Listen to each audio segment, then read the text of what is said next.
Yeah, a little blues for you. I started playing guitar when I was 8 years old. That was back in the 60s, and we didn't learn a lot of music theory because there was nobody around to teach it to us. The area I lived in, I don't even believe there was a teacher anywhere near that place, and if there were any, we didn't know about them.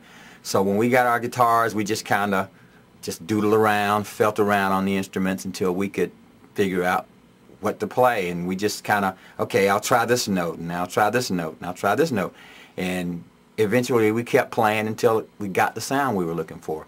B.B. King was a big influence back in that time, and we learned a lot of that kind of stuff, and I mean, it was just common stuff for us to play.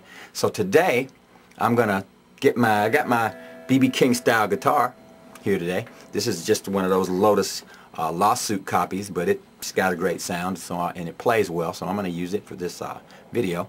But what I'm going to do is I'm going to show you how I play B.B. King style guitar.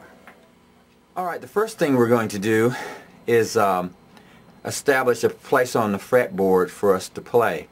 So this backing track that we're going to use in this video is in the key of C minor, which is really E flat major. So we're going to go and use go to the 8th fret and use a C minor pentatonic scale, and it works like this.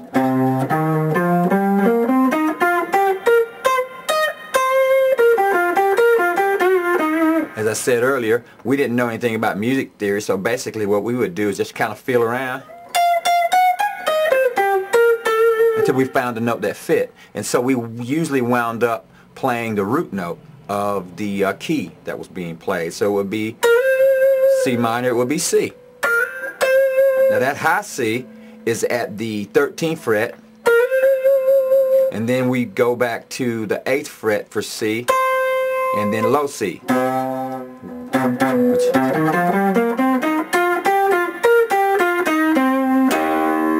Now some of the licks that B.B. King plays, or a lot of them are based around the root. He would slide up to the root, so you got to keep track of that minor root. And any notes around it.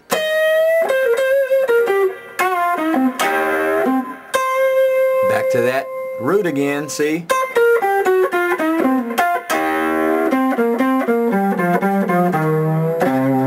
So once we kind of got used to finding that root, we would use notes around that root, do turns and things that sounded good with the root, like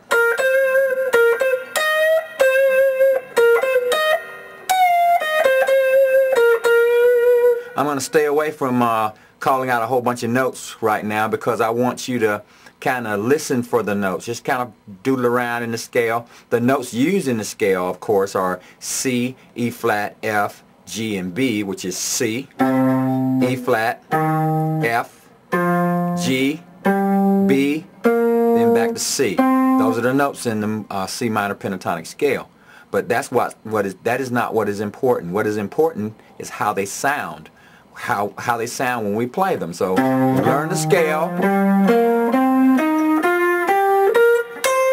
and then pick notes out of the scale, like, so I'm using my first finger and my fourth finger and going back to the root, then up there grabbing that root, bend that note,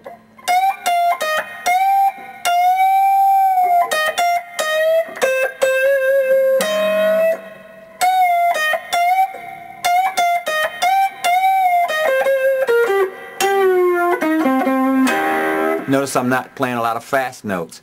B.B. King does not play a lot of fast notes. He basically kind of picks some notes that sound good, and he works those notes, works into them, like, especially with that root.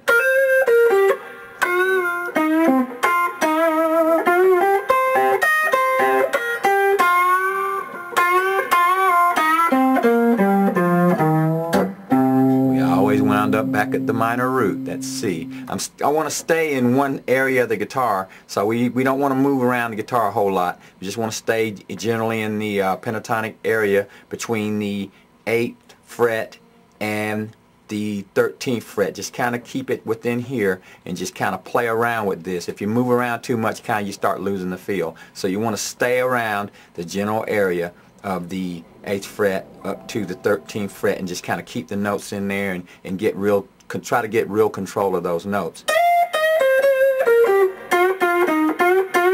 And I had an old friend of mine tell me one time, Joe Beck said to me, there are no wrong notes, you know, when you're trying to play a solo. And I'm going, what?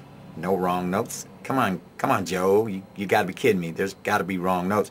Well, Joe was right, I have found out.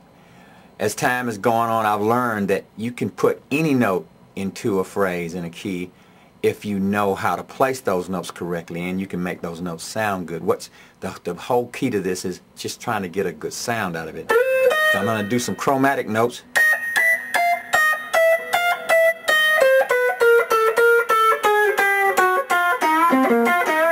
Now I played pretty much every note in the scale there and some of the ones in between, and I still got a decent sound because, you know, you place them correctly and they sound good. Chromatic scale. One note after another.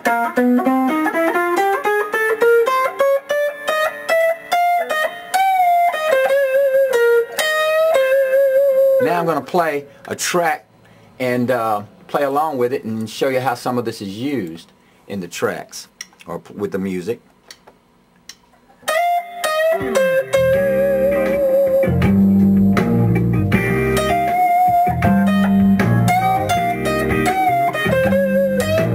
Play it slow.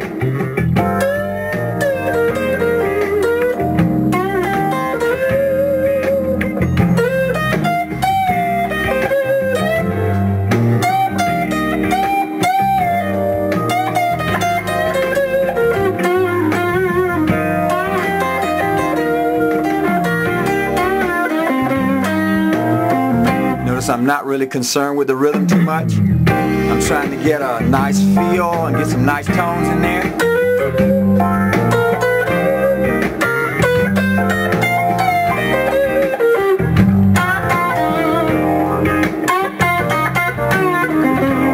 All about the sound.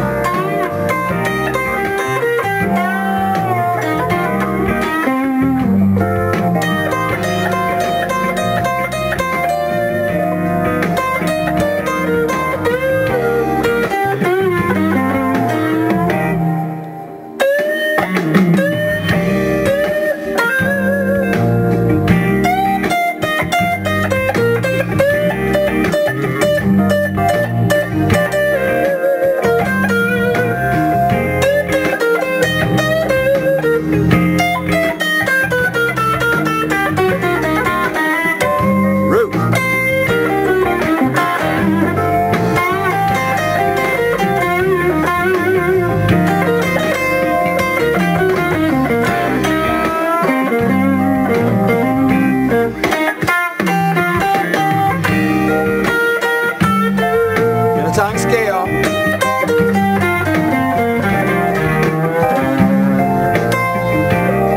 Root.